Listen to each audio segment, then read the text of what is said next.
to episode number 4 of Emma Learns Wine. I am so excited about this episode because we are talking about one of my favourite local wines from near where I live. It is Biddenton's. Biddenton's has been around for just over 50 years. It's very popular and well known from the area that I live in. It started as a cider orchard. And then they grew to become the first vineyard in Kent. So I'm super excited because 2 of these I have never tried before. Me and a couple of friends took a trip out to the Vineyard, which is near Ashford in Kent, a few weeks ago, and we picked up some of these. So we've got 3 bottles of wine here, but only 2 glasses of wine. That's because out of these 3 I have already drunk one, and I'm sorry I didn't drink it today. I didn't drink it before the video, before you start commenting about it, but I just could not wait for it. I love it so much. It was the first wine that I tried from the Vineyard. We was out for our Christmas or anniversary dinner. We always go to the same restaurant, and they didn't have the wine that we asked for, so they let us have this one instead. So this is the Biddenton Ortega. As you can see, it is open and it is empty. I drank it on the Easter Sunday in the garden with some strawberries. Oh, it was perfect. So excuse me, I just need to sort out my notes because I'm not very prepared. So I just wanted to tell you a bit more about Biddenton. So I said that it was the 50th anniversary in 2019. It's family run for 3 generations. They say on the website that they're Kent's original vineyard. Now there is many vineyards in Kent, so I have tried a couple of others which I won't mention in this video, but my aim is to try most of them. It said that it was an apple orchard until the late 60s. I know they produce, as well as wine, cider, that they're also very famous for, and apple juices and pear juices. And there's also bottles of mead on their website, but I cannot be sure if they'd make it their own or not. They also do tours, which obviously at the moment they don't. So when we went up to the Vineyard a few weeks ago, we could only go into the shop. So you couldn't walk around the vineyards. There was no tours going along obviously. So hopefully, fingers crossed, at one stage I can get my friends to take me there on a tour if I ask very nicely. So I know you'll be watching, so can we go on a tour soon, please? So this is the Ortega one that I tried first, and then we've got 2 others. We've got the a really bad pronunciation, Huxelrebe. I'm not sure how to pronounce it. I probably should have looked it up beforehand, but it's okay. So that's a white one, and then we've got the new one, the new wine from last year, the Gamay Noir, which is a red wine, but it says it's best served chilled, so I have chilled that one as well. So that's a bit about Biddenton. Now I want to talk a bit about the wines. Let's first of all, we'll talk about the Ortega wine because we are not trying that one today, obviously. So this bottle is from 2017, so it's quite an older one. At the minute on the website, they only have the 2018 version. When I was looking on the website, I could see that out of all their wines, this one is the one that consistently wins loads of rewards every year.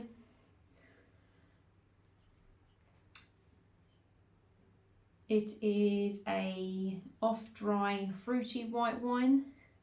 It does have a nice description on the side of the bottle.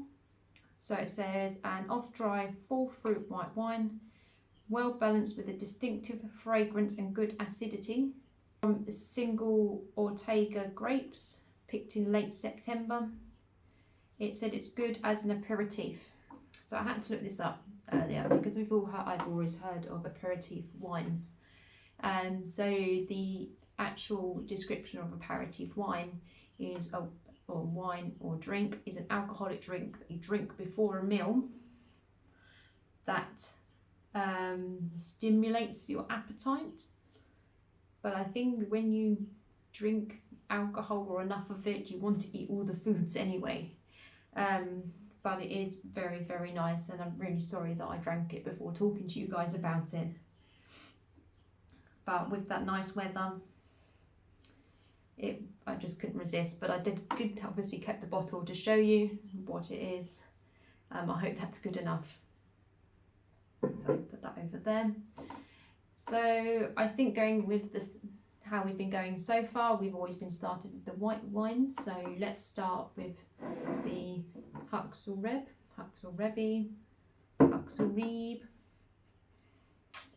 I'm guessing on these ones that I'm saying is right. So this one is from 2018. It's supposed to have dry, fruity aromas of rhubarb, and the description of the rhubarb is what intrigued me to try this, because I love the tartness of rhubarb. I got rhubarb crumble.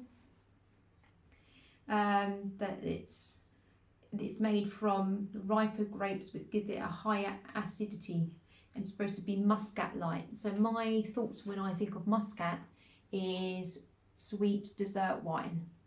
So maybe we're doing this the wrong way round and we should be having this for dessert, but we'll see. So we're back to the corks today. So we'll see how much I struggle with these.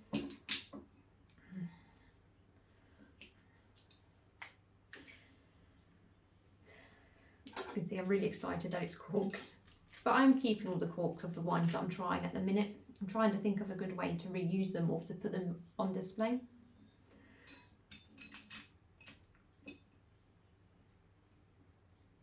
So let's have a look. Ooh.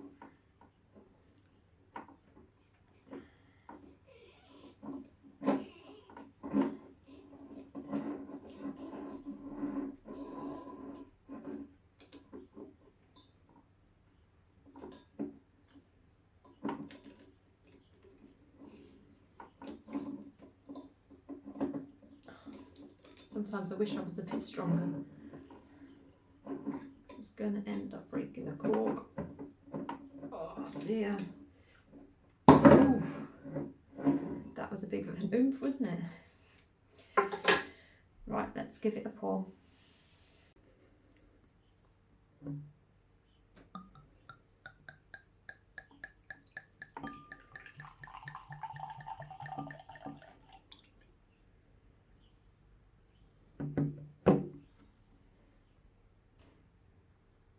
Right, so I hope you think I've got better with the pourings of the wine. It's a sort of, it's a very, very light yellow coloured.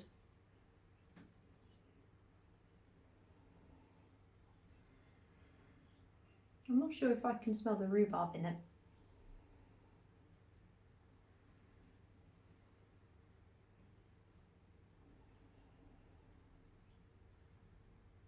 Oh no, maybe I can. I did have a big sniff.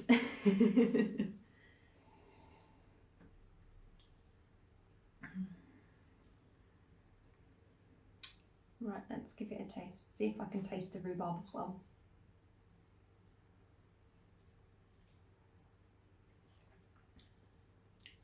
Whoa, was not expecting that taste. Oh, that is so sweet. Oh, it's like liquid honey, basically. That's what it reminds me of.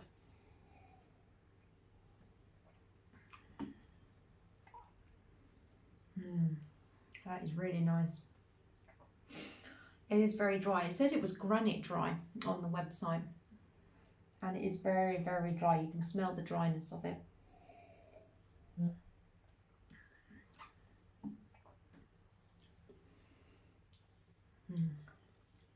I was not expecting those honey flavours, but I suppose that's from the muscat likeness of it. I've never tried a muscat wine, so I guess a muscat wine is like honey, but thicker, like syrup. And this one, it's not a thick consistency. Wow, I'm so shocked between the smell, the difference of the smell and the taste of it. So it's the riper grapes. I suppose they harvest this late. That's the best thing about these wines, is that it does say a lot of information on the bottles. Yes, it's a distinct variety with strong aromas, fruity with a stone dry finish, produced from large ripe bunches, often having flavours of muscat. Does it say anything else? It says obviously quite a lot about Biddenton on the back of it as well, actually. Kent's oldest family owned vineyard, located just outside the village of Biddenton. The property's soil and climate is ideal for producing fresh fruity wines. Visitors are welcome at the vineyard. Wow, that honeyness of it.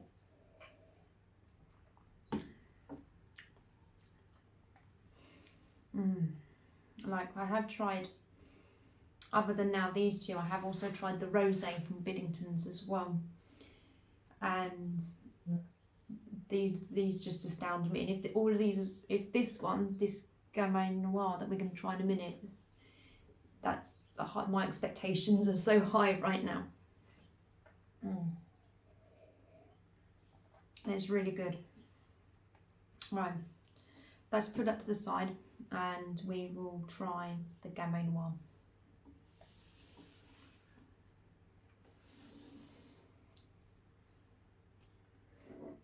So first of all, I absolutely love this wine bottle design. I don't know really how well you can see it in the video right now, but it's so sleek. If you compare it to this is what I would presume like a normal bottle of wine looks like, and this one just feels so sleek and so modern. And the simplicity of the plain white label against the light reddishness of the wine. So this, I would say, is the newest wine at Biddenton's. It was one of the reasons I wanted to go to the vineyard to pick these up, because there is a local shop near me where you can pick up local wine like the Ortega, but you couldn't get the Huxel Reb, and I wanted to try it from looking at the website, other items and wines that they sell. And then I saw this had come out as well, and I was like, I have to go and buy these wines as a special treat,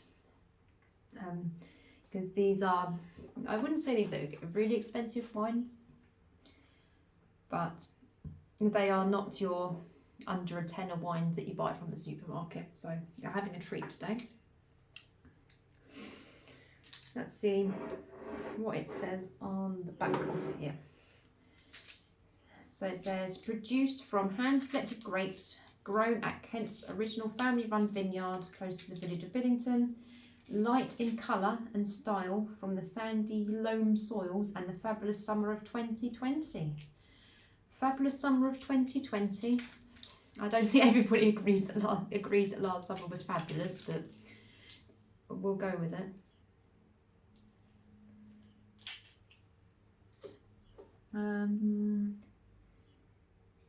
It doesn't actually really say much on there compared to the notes that I made for it from the website. So I'm extra excited because this one is a limited edition bottle. So when I looked at the website, when I went to the vineyard, there was only 2,000 bottles of this. And I suppose it was quite expensive for a bottle of wine, but there is wine much more expensive out there. Please do not leave the cork behind. I just don't want to leave the cork behind. Oh my days, I'm gonna cry. Oh no, it's coming slowly. Oh, there we go. Oh look, that's a lovely sight.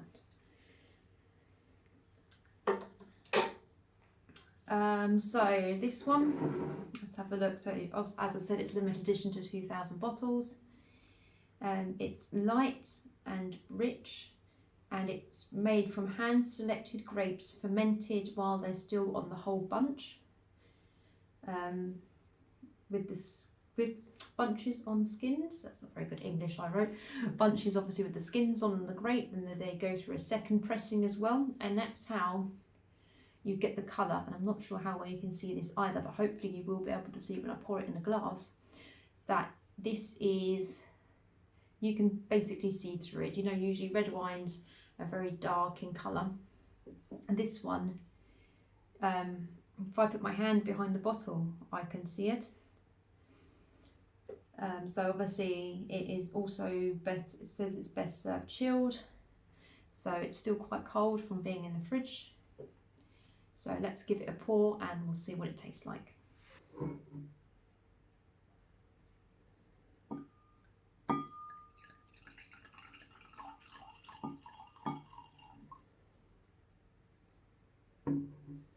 Right, what I'm going to do is I'm going to hold this up for you, and hopefully you might be able to see how light it is in colour, or how see-through it is in colour.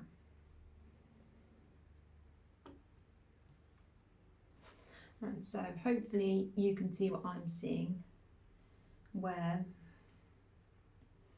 you can see the colour of it.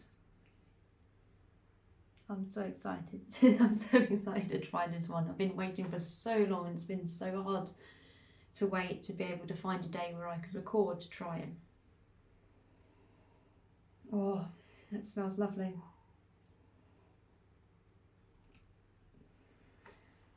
Now I've got to try and kind of figure out what I can smell before I look at the notes, because I can't remember what I wrote in the notes about what it said it was, the aromas were like.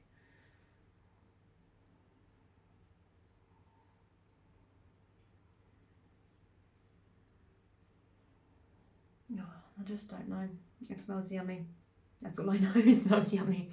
All wine smells yummy, okay? All I have written down is that it is light, rich, with fruity aromas. Fruity aromas. Yep, that's what it is. Not one particular fruit, just fruity aromas. I can't pick out anything like pear or apple or anything like that. Maybe like a summer fruit bowl. That's what it smells like. It smells good. Right, let's give it a taste, finally.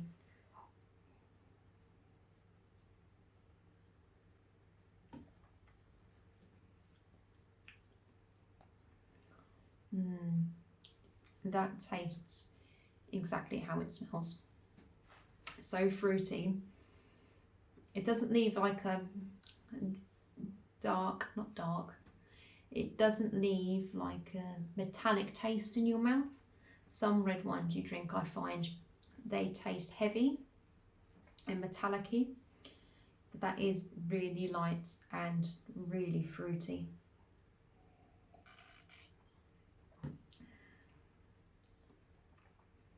Wow.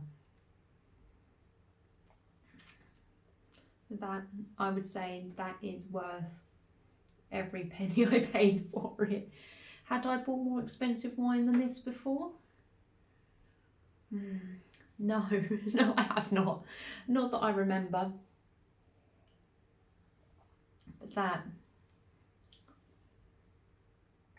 that is beautiful. And when I thought they couldn't get any better with the other wines from Biddentons that I have tried, this one is top notch. Like there is so many vineyards, like English vineyards around now, and that are supposed to saturating the market or fighting over the market. But these guys obviously been around quite a while compared to some others, and some English wines can be so expensive. So you're looking at, for a simple bottle, maybe 20 to 30 pounds. Not Biddenton's, other ones that I've seen. I think these are so reasonably priced that it is worth choosing an English wine.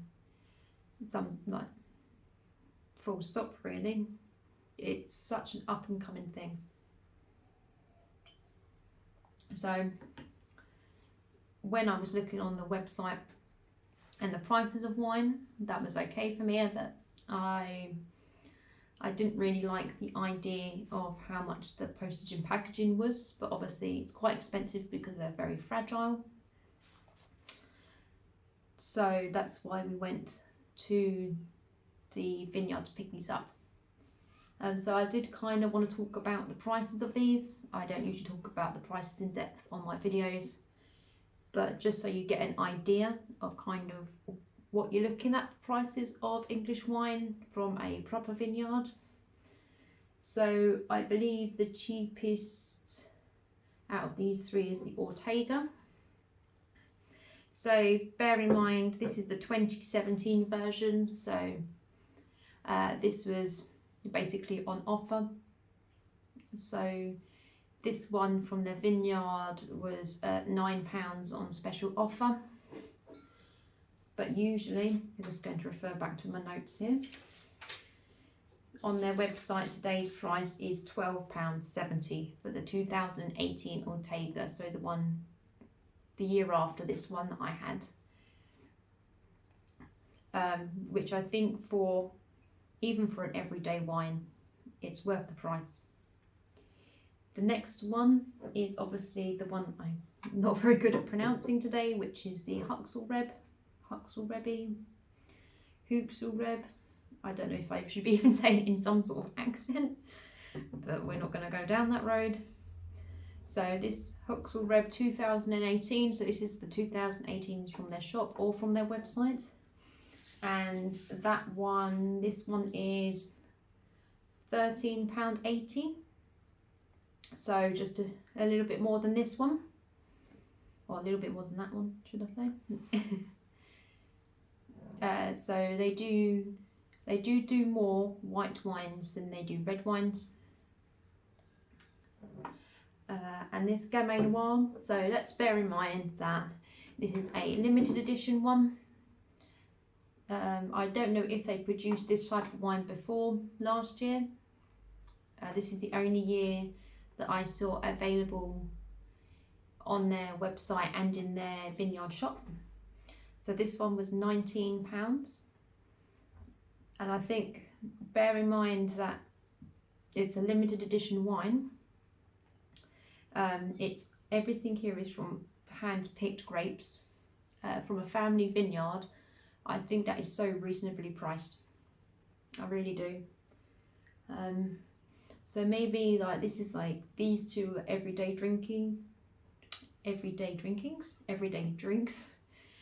And this one for the special occasion. On their website, they do say it's good for summer picnics and getting together with friends, which we can do now.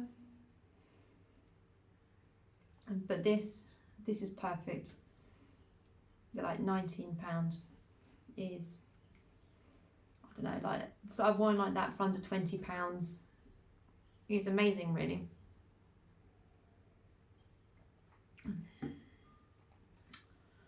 So at the end of the day, I do like all these wines, but obviously the more expensive one is my favourite today.